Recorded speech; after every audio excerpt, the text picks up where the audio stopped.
What separates the artist from the ordinary person is the ability to see magic where other people see the ordinary and the quotidian. Mehlli could see magic.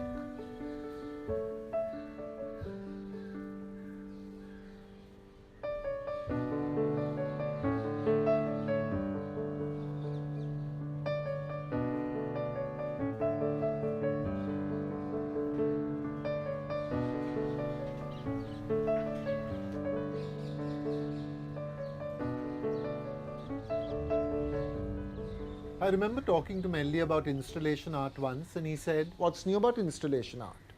Every fruit vendor on the street makes an installation."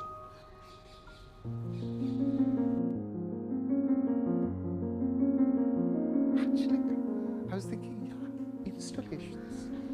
I remember walking down the street after that conversation and re-seeing my street.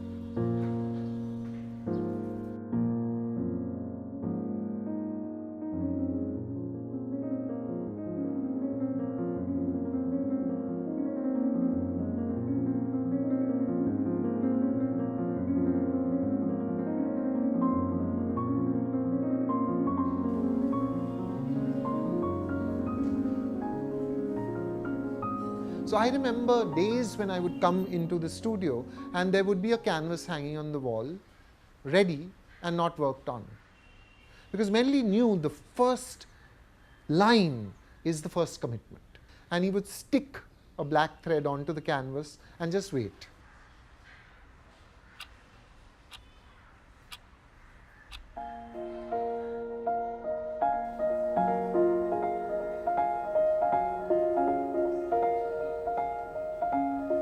He was particular about where it went.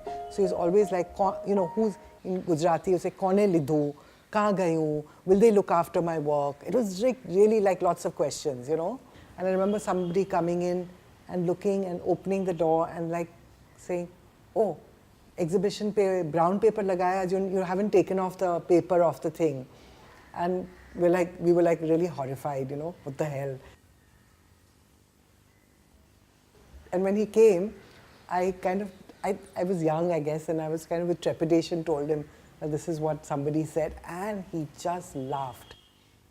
And those were particularly brooding, very hard Ahmedabad paper, which he had really like hardened with paint, and they looked like, you know, rolls of leather.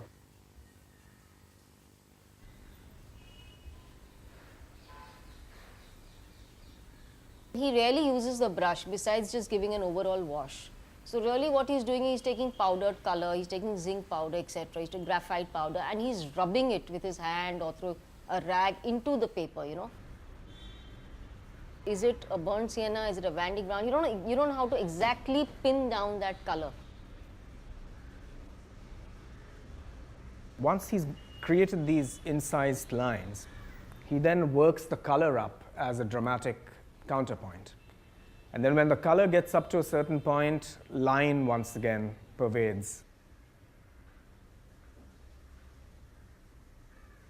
I mean, remember that in Mehlli's painting, black is not a single color. It's an amazing spectrum of shadows.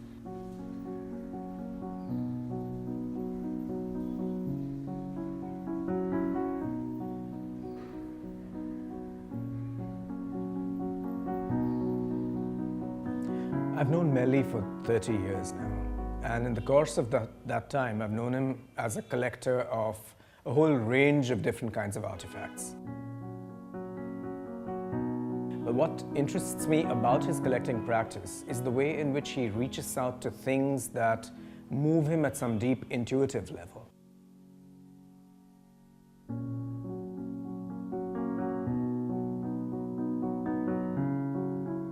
Mehlli's great love of the Chola bronzes goes back, I think, to his reading in the Shilpa Shastras, I think, where, you know, there's a moment where someone says that if the proportions of the dancing Nataraja are wrong, the universe falls apart. You know, it's like, you're thinking, sorry?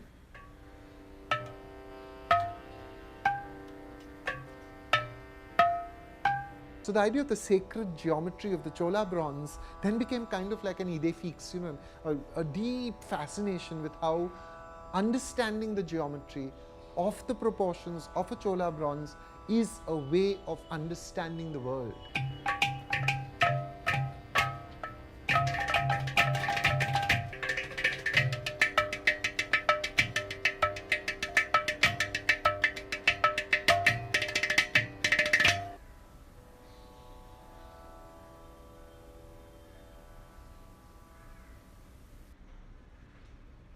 You know, there's something so remote about his work.